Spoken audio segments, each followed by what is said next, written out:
시청자 여러분 안녕하십니까. 어제 저녁에 집에 가서 이렇게 뉴스를 좀 검색해 보다가 배우 주윤발이 혼수 상태에 빠졌다라는 기사가 났습니다. 갑자기요 그 가슴 한 구석이 참 찌릿한 게 낮에 그 당원에 그 돌아가신 그 부고도 받았는데 주윤발도 지금 혼수 상태라니까 굉장히 마음이 아팠습니다. 그래서 왜 저희가 주윤발에 대해서 만나본 적도 없고 알지도 못하는데 이 가슴이 찌릿했냐. 저는 그 주윤발에 대해서는 나름 제 젊은 청춘 시대와 함께한 사람이다 이렇게 생각을 합니다. 주윤발 이분이요 지금 68이죠. 만 나이로요. 근데 요 근래에 부쩍 노쇠 현상이 보였는데 자, 지난 7월 6일 뇌졸중으로 혼수 상태에 빠졌다라고 중국의 한 언론이 보도했습니다. 그가 출연했는데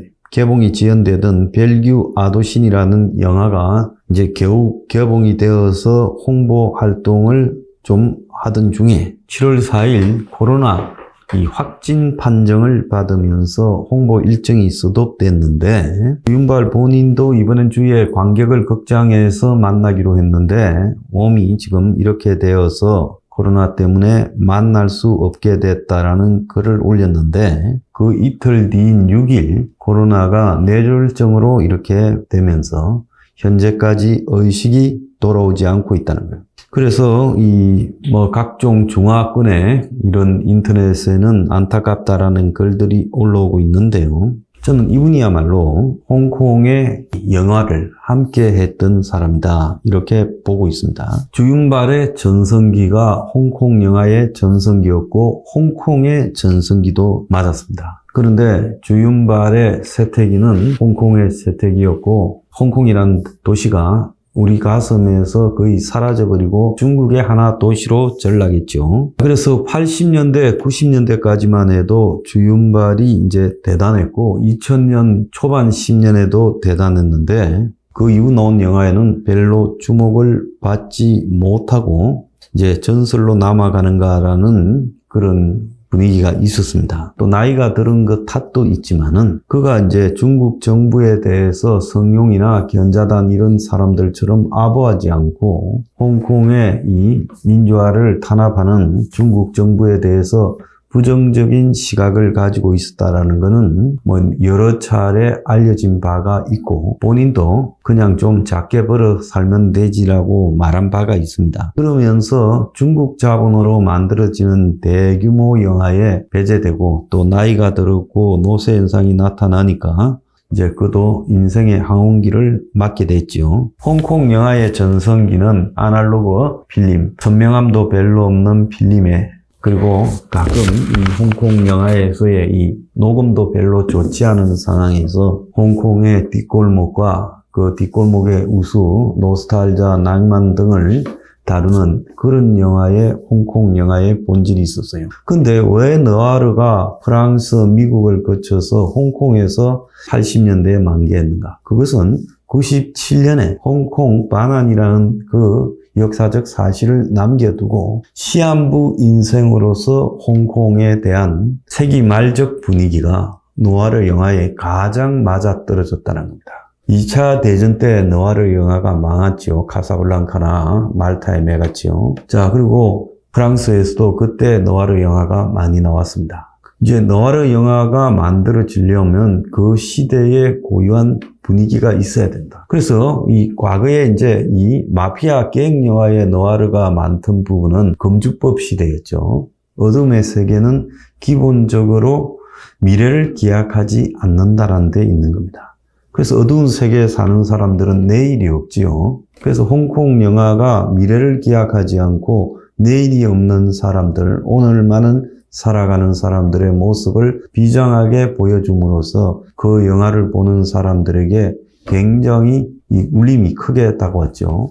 이 첩혈상웅은 과거 신림극장에서, 영웅봉색은 과거 강남의 한 소극장에서 봤습니다. 그때 제가 여러 가지 개인적인 사유로 돈을 좀 벌어야 돼서 대학에 다니면서 또 낮에는 강남에서 과외도 하고 이러면서 살았습니다. 참 힘든 생활이었죠. 그리고 사회운동도 계속해야 되고요. 그래서 굉장히 어려운 시절이었는데 그 시절에 강남의 한 소극장에서 이 영웅 본색을 봤습니다. 자, 그 영화를 보고요. 그 강남의 화려함과 또 거기에 흐름한 소극장에서 대낮에 이 극장에서 영화를 보고 나온 제 모습, 이런 것들이요, 전부 뒤엉키면서 지금도 아릿한 추억으로 남아 있습니다. 그때 저는 제 미래가 상당히 절망적이라고 느꼈어요. 왜? 운동권하는 학생의 미래가 절망이라고 봐야 되지 않겠습니까? 그 속에서 제 자신의 문제와 아울러져서 영웅 본색이라는 영화에 나타난 주인공 모습까지, 그때 영웅 본색과 첩혈상웅을 보고 한동안 오랫동안 제 마음에서 이 홍콩 영화에 나타나는 비장한 그런 갱들과 제 이 당시 사회운동을 하면서 살아가는 제 삶이 별로 다르지가 않다라는 그런 생각을 하고 살아왔습니다. 그래서 그런지요, 지금도 가끔씩 이 홍콩 영화를 봅니다. 일부러 찾아가지고 볼 때도 많아요. 그런데 이 주윤발이 떠난 홍콩 영화, 지금은 보면 얼마 전에 사도 행장가 하는 영화를 봤어요. 아주 칼라의 홍콩의 첨단 빌딩의 빠른 화면 전개에, 그리고 음향 효과에, 특수 효과에. 그런데 그런 영화를 보면 그냥 로봇들이 나와서, AI들이 나와서 움직이는 것 같이 거기에 사람은 없었어요. 홍콩 영화는 과거의 주윤발의 전성시대가 그것이 진짜 홍콩 영화였다. 지금은 첨단 기술과 수많은 자본으로 삐까뻔쩍한 영화를 만들었지만은 그 영화는요, 가짜 중국을 보는 것 같고 가짜 홍콩을 보는 것 같은 느낌을 받았을 뿐입니다. 이제 점점 홍콩 영화는 종말을 구하고 있다. 그래서 주윤발이 홍콩 영화의 쇠락 시기와 맞추어서 그의 운명을 다해가는 거 아닌가라는 이 생각이 마음에 굉장히 찌릿합니다.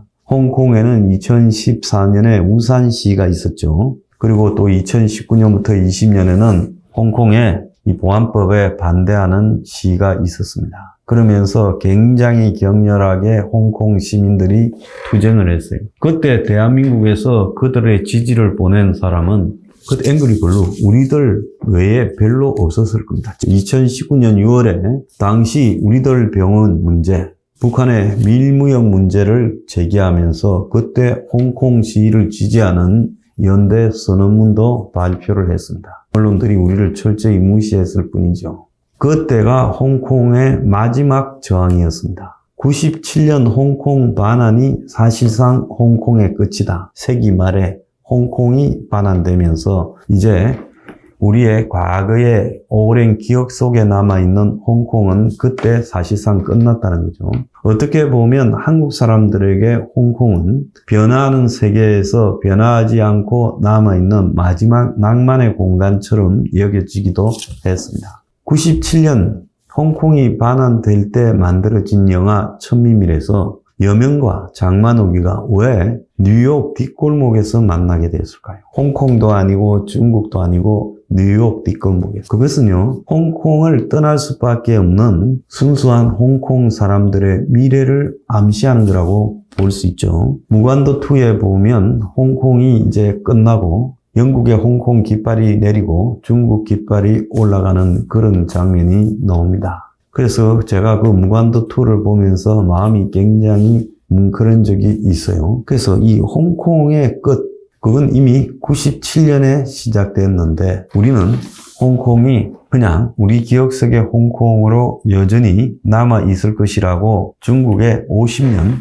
홍콩의 자치 보장을 믿었던 거죠. 2020년 마지막 홍콩 시위에 대한 무력 탄압을 끝으로요, 홍콩은 문을 닫아가고 있습니다. 지금 홍콩은 급격하게 쇠락해가고 있죠. 홍콩의 역대 인구가 최저 상태로 줄어들고 있고 한 해에 지금 한 12, 13만 명씩 홍콩을 떠나고 있다라는 이야기도 있고, 홍콩 국제공항도 이제 허브 공항으로서 챔나콕 공항이 굉장히 아시아에서 제일 잘 나가는 공항이었죠. 그 홍콩 공항도 이제 쇠락을 하고 있고, 홍콩의 영화 산업도 완전히 지금 쇠락을 하고 있습니다. 80년대, 90년대는 홍콩이요, 거의 한 200편 정도의 영화를 제작을 했어요. 이제 홍콩 영화는 1년에 한 50편 정도만 제작이 되고, 그나마 이제 중국 영화에 밀려서 겨우 그냥 맹맹만 유지하는 상황으로 가고 있습니다.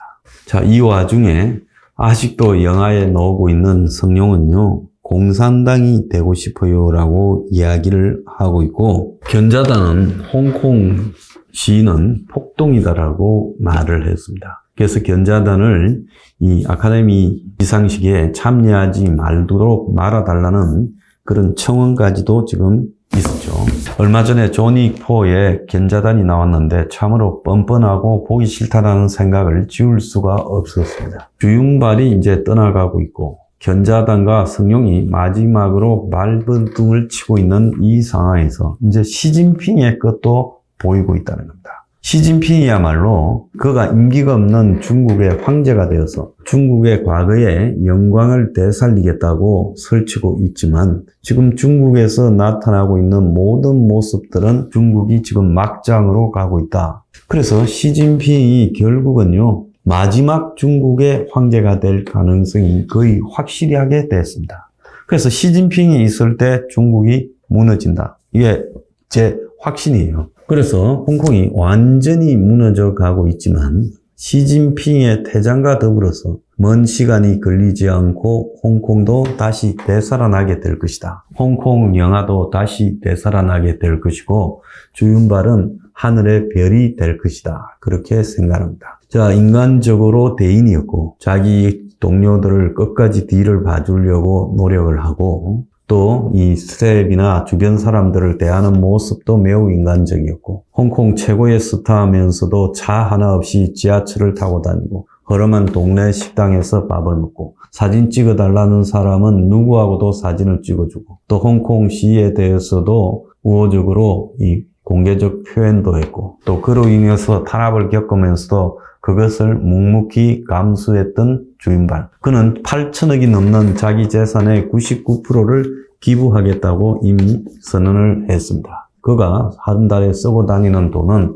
한국 돈으로 한 3, 40만 원에 불과했다는 이야기가 있습니다. 주윤발이야말로 홍콩 영화의 마지막 낭만의 거장답게 살다가 가고 있다라고 보고요. 주윤발과 더불어서 홍콩은 한 획을 이제 긋고 어둠으로 접어들지만, 시진핑의 몰락과 더불어서 머지않은 시기에 다시 살아나게 될 것이다 생각합니다. 제가 한 10년 정도 더 전에 홍콩과 마카오를 갔을 때 제가 인상 깊게 본 홍콩 영화의 장면들이 등장한 식당이나 거리 등을 찾아보고요, 나름 좀 즐기고 왔는데, 이제 더 이상 그런 홍콩은 당분간은 없을 것이다. 저도 홍콩이나 마카오에 이제 앞으로 제 살았을 때 갈 시간이 있을지 모르겠습니다만은, 우리 마음속에 한 시대가 저물어 가고 있고, 또 그 시대는 시진핑의 몰락과 더불어서 다시 살아날 거다. 이런 생각이 듭니다.